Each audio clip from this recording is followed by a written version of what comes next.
The rhetoric. Rhetoric is a method created by Aristotle. It teaches you how to find all possible means of persuasion. There are 3 classifications of speech situations where rhetoric can be used.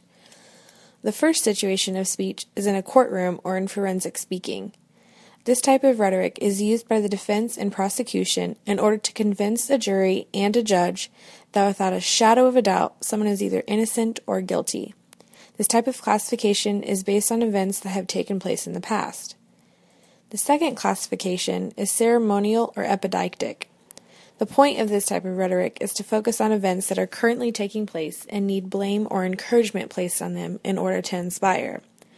For example, in We Are Marshall, when Marshall University is forced to rebuild their entire football team with people who have never played football before, Jack Lingle encourages the newly formed team to stick together and play for the ones who can't anymore. The third type of situation is political or deliberative classifications. This is aimed at people who are in charge of making future decisions in policy and policy implementation. Aristotle said that rhetoric is the art of discovering ways to make truth seem more probable to an audience that isn't completely convinced. Therefore, the ways to persuade an audience is by appealing to the artistic proofs of speaking. You may be wondering what it even means to be an artistic proof. Well, it simply is a proof that the speaker creates in order to persuade their audience. There are 3 types of artistic proofs: ethos, pathos, and logos. Ethical proof, or your ethos, are the way the speaker's character is revealed through the message.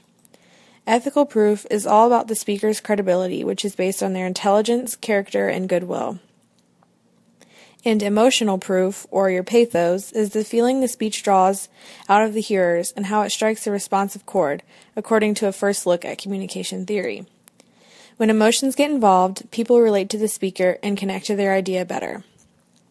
2 forms of logos, or logical speaking, include the enthymeme and the syllogism. A syllogism leads the hearer directly to a result that the speaker wants them to. For example, all men are mortal. Socrates is a man. Therefore, Socrates is mortal. According to a first look at communication theory, logical proof comes from the line of argument in the speech that makes sense. However, an enthymeme leaves out a premise and gives the audience space to figure out what the speaker means.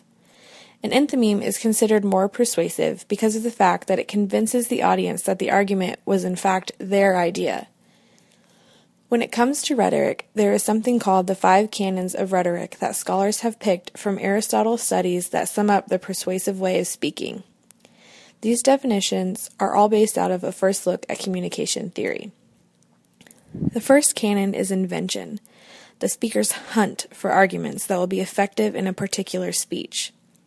The second canon is arrangement. Avoid complicated schemes of organization in order to keep the audience tracking with you. The third canon is style. Aristotle believed that to learn easily is naturally pleasant to all people, and he suggests using a metaphor to explain an argument that will energize listeners and move them to action. Delivery is the fourth canon. Speech cannot be too planned or staged in order to be persuasive. Finally, memory is the last canon. Aristotle said that good speakers are able to draw upon a collection of ideas or phrases stored in the mind. When speakers master the sum of the 5 canons while appealing to their ethos, pathos, and logos, it will be hard to say that the speaker was not persuasive in their attempt to communicate.